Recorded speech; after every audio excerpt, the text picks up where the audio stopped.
আসসালামু আলাইকুম বন্ধুরা, আজকে চলে এলাম গরুর মাংসের আচার রেসিপিটা শেয়ার করতে।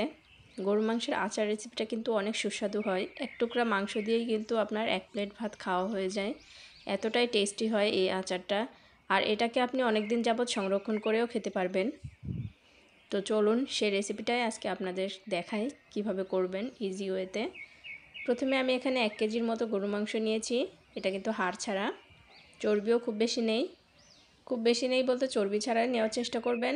আর এদিকে দিয়ে দিলাম 2 চামচ আদা বাটা, 2 চামচ দিয়ে দিলাম লাল মরিচের গুঁড়া, 1 চামচ হলুদ, সাথে দিয়ে দিলাম জিরা গুঁড়া 1 চামচ, ধনিয়া গুঁড়া 1 চামচ, আর এখানে দিয়ে দিলাম গরম মশলার গুঁড়া 1/2 চামচ, আর তেল দিয়ে দিলাম 4 টেবিল চামচের মতো। এরপরে আবারও তেল অ্যাড করব, এই জন্য এখানে একটু কম তেল দিলাম। তরকারি রান্নার অনুযায়ী কিন্তু এই তেলটা অনেক বেশি হয়, তবে যেহেতু আজকে আচার হচ্ছে তাই তেলের পরিমাণটা একটু বেশি লাগবে। আর তেলটা কিন্তু হতে হবে সরিষার তেল। সরিষার তেল ছাড়া কিন্তু নর্মাল সয়াবিন তেল দিয়ে কিন্তু আচার হবে না। আর একটুখানি এখানে পানি অ্যাড করে দিলাম। যদি আপনারা চান তাহলে পানিটা অ্যাড না করে তেলের পরিমাণটা একটু বাড়িয়ে দিবেন, তাহলে আর পানি অ্যাড করতে হবে না। তো পানিটাকে দিয়ে দিলাম, আর এটাকে দেওয়ার পরে আমি চুলাতে বসিয়ে দিয়েছি। এখন নর্মালি যেভাবে মাংস রান্না করা হয় বারবার কষিয়ে সেরকম করে রান্না করে নেব, তবে এখানে এক্সট্রা কোনো পানি অ্যাড করব না। এ পর্যায়ে আমি পরিমাণ মতো লবণটাকে অ্যাড করে দিব, আর এরকম করে বারবার করে কষিয়ে মাংসটাকে রান্না করে নিব। মাংসটা কিন্তু রান্না শেষ। এই তো দেখতেই পাচ্ছেন মাংসের পানি একদম শুকিয়ে গেছে, মাংসটাও রান্না করা শেষ। এই পর্যায়ে হলো আচারের রেসিপিটা করে নিব আমি।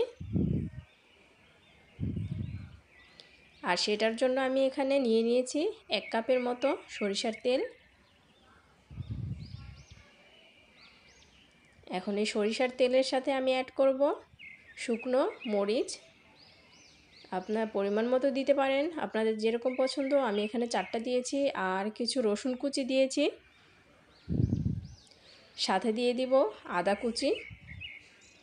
আর যে পাঁচফোড়নটা সেটা আমি এখন এখানে দিয়ে দিব। পাঁচফোড়নটা দেওয়ার পরে আমি এখানে সরিষা বাটা অ্যাড করব। আচারটাকে আরেকটু টেস্টি করার জন্য আমি এখানে সরিষা বেটে নিয়েছি, আর সেটাই এখানে মিক্সড করে দিব। এখন এই সব কিছু ভুনানোর সময় কিন্তু চুলার আঁচটাকে লোতে রাখবেন, হাই করে দিবেন না, একদম মিডিয়াম টু লোতে রাখবেন। তাহলে দেখবেন যে মশলাগুলো পুড়বেও না, আবার খুব সুন্দরভাবে ভুনানো হয়ে যাবে। আর এখন রান্না করে রাখা মাংসটাকে আমি এখানে অ্যাড করে দিব।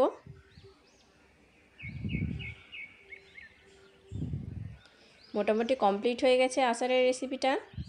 এখন এটাকে আমি 15 মিনিটের মতো হালকা আঁচে রান্না করে নিব। এই কুরবানি ঈদে যেহেতু মাংস অ্যাভেলেবেল থাকে বাসায়, তো চাইলে কিন্তু আপনারা একবার এই রেসিপিটা ট্রাই করতে পারেন। আর এটা খেতে সত্যিই খুবই অসাধারণ হয়। যারা একবার খাবেন তারা বুঝবেন যে আসলে এটা কতটা মজার হয়। আমি লাস্টে এসে ভাজা জিরা 1 চামচের মতো দিয়ে দিলাম। আর এখন এটাকে আমি লো হিটে 15 মিনিটের মতো রান্না করে নিব, কারণ এখানে একটু পানি থাকা যাবে না। পানি থাকলে কিন্তু আচারটা নষ্ট হয়ে যাবে, আর তাই একটু সময় নিয়ে এটাকে রান্না করতে হবে।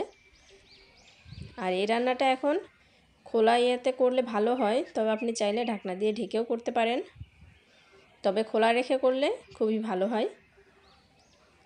তো এই তো আচারটা একদমই কমপ্লিট হয়ে গেছে। দেখতেই পাচ্ছেন এটা কতটা লোভনীয় হয়েছে দেখতে, আর খেতেও কিন্তু মাশাআল্লাহ অনেক সুন্দর হয়েছে। এখন আমি এটাকে পরিবেশন করে দেখাচ্ছি। এই একটা আচারই কিন্তু আপনার পুরো ঈদটাকে চেঞ্জ করে দিতে পারে, এটা এতটাই টেস্টি হয়। আর এটাকে নর্মাল ফ্রিজে আপনারা একটা বয়মের মধ্যে রেখে 3 থেকে 4 মাসের মতো সংরক্ষণ করতে পারবেন। আর মাংসটা দেখেছেন ভেতরের দিকে কত সফট হয়েছে, আর বাইরের দিকটা একদম আচারের মতো রাফ হয়, আর ভেতরের দিকটা হয় সফট। খুবই মজার এই আচারটা, বাসায় খুবই সহজে বানিয়ে নিতে পারবেন রেসিপিটা দেখে। তো বন্ধুরা, যদি ভিডিওটা ভালো লাগে তাহলে অবশ্যই আমাদের চ্যানেলটিকে সাবস্ক্রাইব করে দিবেন আর বেল বাটনটা অন করে দিবেন পরবর্তীতে এরকম রেসিপি পাওয়ার জন্য।